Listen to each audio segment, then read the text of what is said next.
السلام عليكم، ازيكم عاملين ايه؟ النهارده فيديو جديد هنعمل مع بعض وصفة حلوة جدا. هنعمل مكرونة بالبشاميل. طبعا ناس كتيرة قوي قوي قوي بتحبها.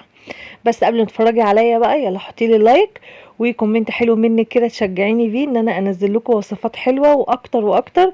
انا حاولت ان انا انا معايا كذا فيديو والله وصفه حلوه حاجات حلوه، بس قلت لا مش كل شويه حاجات حلوه، بقى هحاول ان انا اصور. انا عارفه ان الاكل بيبقى متعب شويه في التصوير، كمان بقى في اطفال وكده ووقت امتحانات، فالموضوع صعب شويه. ما علينا، اول حاجه هعصج اللحمه. انا بحب ان انا انزل البصل الاول زي ما انتوا شفتوا كده. وهنا المكرونه معايا هنا بتتسلق، انا مش بسلقها سلقه كامله، يعني انا بديها نص سوا كده، وحطيت لها الملح بتاعها. تمام. وقلبتها تقلبتين ثلاثه كده وشويه كده هقفل عليها، يعني ما بتستويش سوا كامل يعني. تمام. هنا بقول لكم بس البصله تدبل بس كده وتبتدي ان هي يعني لونها يعني يصفر حاجات بسيطه قوي. انا بحب ان انا انزل البصل الاول، في ناس بتحب تنزل اللحمه الاول، فبراحتكم يعني. هنا معايا اللحمه بتاعتي. تمام. كمية بقى اللي انتوا تحبوها بقى على حسب ما انتوا عايزين، يعني ممكن تعصجي على قد صينية ربع كيلو بس، وممكن تعملي نص كيلو تاخدي منه الكمية اللي انت عايزاها، تعملي كيلو على حسب ما انت حابة. تمام كده. هنا هبتدي خلاص اشيل المكرونة بتاعتي، خدت نص سوا كده، مش سوا كامل، عشان ما تبقاش ان هي لما تبقى في الصينية بقى وتاخد سواها في الفرن وكده تبقى معجنة كده او تبقى طرية زيادة. انا مش بحب كده، انا بحب المكرونية تبقى بمكرونتها كده سليمة. تمام. هنرجع بقى للحمه بتاعتنا. هنا كده خدت المكرونه خلاص صفيتها على جنب، ونرجع للحمه نعصج اللحمه بالشكل اللي انتوا شايفينه ده كده، ونحط بقى الايه التوابل بتاعتنا. حطوا التوابل اللي انتوا بتحبوها. في ناس في توابل ما بتحبهاش، يعني انا حطيت فلفل اسود، حطيت بابريكيا، حطيت ايه تاني، حطيت جنزبيل، وايه تاني، وبهارات لحمه. تمام. وانا بحب احط رشه قرفه. انتوا مش حابين رشه القرفه ما تحطوش، عادي براحتكم. حطوا بقى التوابل اللي انتوا بتحبوها. تمام. دول اخر شويه، كان اخر شويه من الزعتر حطيتهم برضو، بيديها طعم حلو جدا. وديت بهارات لحمه. تمام. بس كده هقلب بقى كل ده مع بعضه بالشكل ده، وهضيف عليها معلقه صغيره صلصه تغير بس لون. انتوا مش حابين الخطوه ديت مفيش مشكله، معلقه صغيره جدا. تمام. هنقلب بقى كل ده كده مع بعضه. معلش سوري. تمام. بالشكل ده.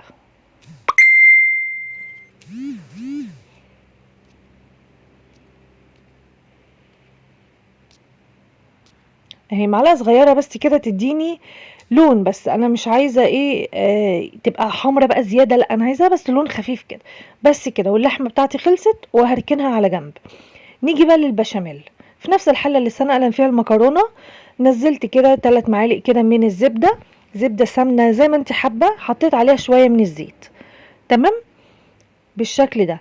هنزل معاها بالدقيق. حابه بقى الاكياس الجاهزه اعمليها براحتك، بس انا بحبها بالدقيق.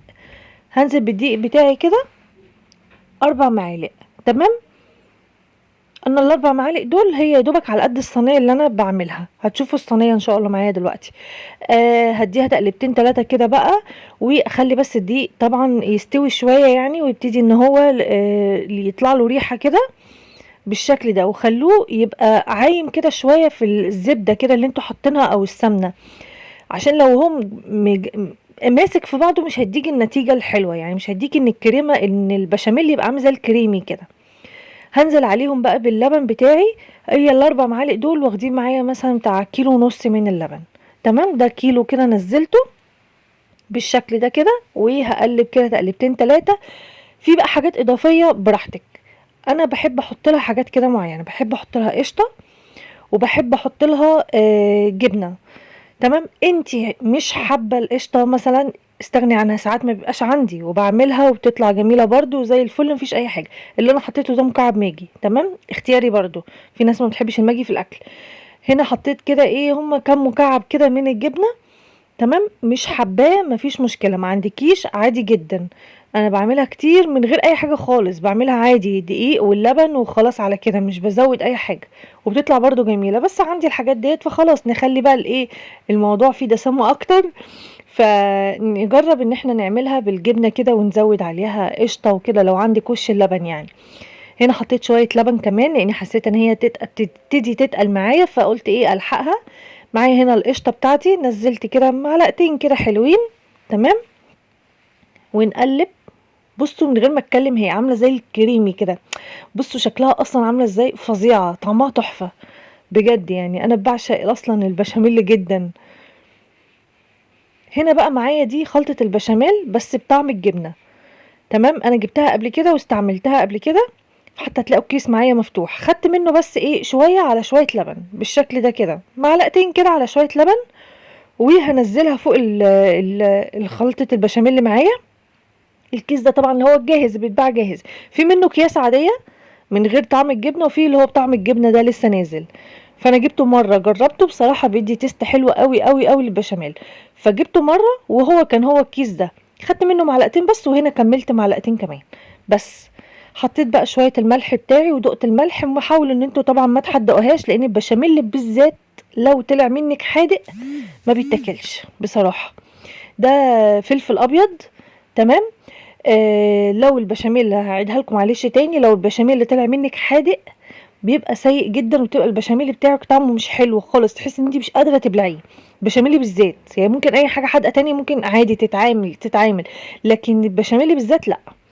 فحاولي على قد ما تقدري ان انت تقللي الملح فيها، قللي الملح في اللحمه المفرومه، قللي الملح في البشاميل نفسه علشان تحسي بطعم الجبنه اللي انت حطاها، تحسي بطعم القشطه كده، تبقى ليها نكهه كده حلوه قوي قوي في بقك. تمام. ادي الصينيه بتاعتي اهي اللي انا بعمل فيها دايما البشاميل بتاعي. تمام. هنوزع كده الكميه زي ما انتم شايفين، وهبتدي ان انا احط عليها شويه من البشاميل وانزل عليها باللحمه بتاعتي الجميله اللي احنا معصجينها ديت بالشكل ده كده. بصوا لونها حلو، لا لون فاتح قوي ولا حمرا زياده، انها لو انت حطيتي صلصه كتير هتبتدي انها تنزل الزيت اللي بيبقى في الصلصه كده في الصينيه، فمش هتبقى حلوه. هبتدي بقى ان انا احط طبقه كده بس من البشاميل، رشه خفيفه كده من البشاميل. تمام. هجيب بقى بقيه الايه المكرونه التانية الجزء التاني، وهوزعه بالشكل ده. معلش بقى هنا كنت فاكره ان انا بصور التليفون نازل بيتزحلق كده زي ما انتوا شفتوا، وراح نازل قطع التصوير، بس ما مرضتش ان انا اقطعه، رحت مكمله على طول. هو اتزحلق كده على طول ولقيته بيصور الارض مع نفسه، بس انا لحقته الحمد لله. تمام. هنا نزلت بقى بقيه البشاميل بتاعي بالشكل ده كده. ولو حسيتي ان البشاميل تقل منك لما بيبرد شويه خففيه عادي جدا، شويه ميه شويه لبن اللي موجود عندك خففيه وقلبيه كده تقلبتين 3 هيبقى سمكه حلو قوي معاكي. تمام. اهو بالشكل ده كده جميله جدا. عندي بقى ايه، عندك جبنه رومي، عندك موتزاريلا، اللي موجود عندك رشيه على الوش. في ناس بتحط بيض، في ناس بتعمل بيض كده وتحطه على الوش، مفيش مشكله على حسب ما انتوا عايزين، لكن انا ما بحبش البشاميل خالص عليها بيض. وفي ناس بتحط البيض جوه البشاميل، لا انا الحركه دي انا مستحيل اعملها، ما بحبهاش خالص. تمام. عندي بقى جبنه موتزاريلا وجبنه رومي مبشور، حطيت ايه رشه كده ورشه كده. وفي ناس بتحط بقسماط، انا ممكن احط بقسماط. كان عندي قبل كده وما كانش عندي اي جبن، حطيت بقسماط على الوش، عايزه اقول لكم برده طعمها بيبقى حلو جدا.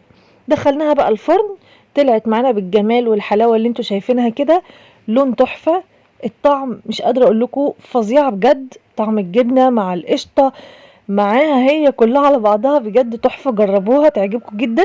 هنا كانت لسه طالعه من الفرن سخنه نار. في ناس في هنا جزء عندي بيحب ياكلها اول ما تطلع كده، فبتبقى سايبه كده، وفي جزء بيحبها تبقى ماسكه شويه. فانت حباها تبقى ماسكه شويه، سيبيها تهدى شويه وبعد كده قطعيها. تمام.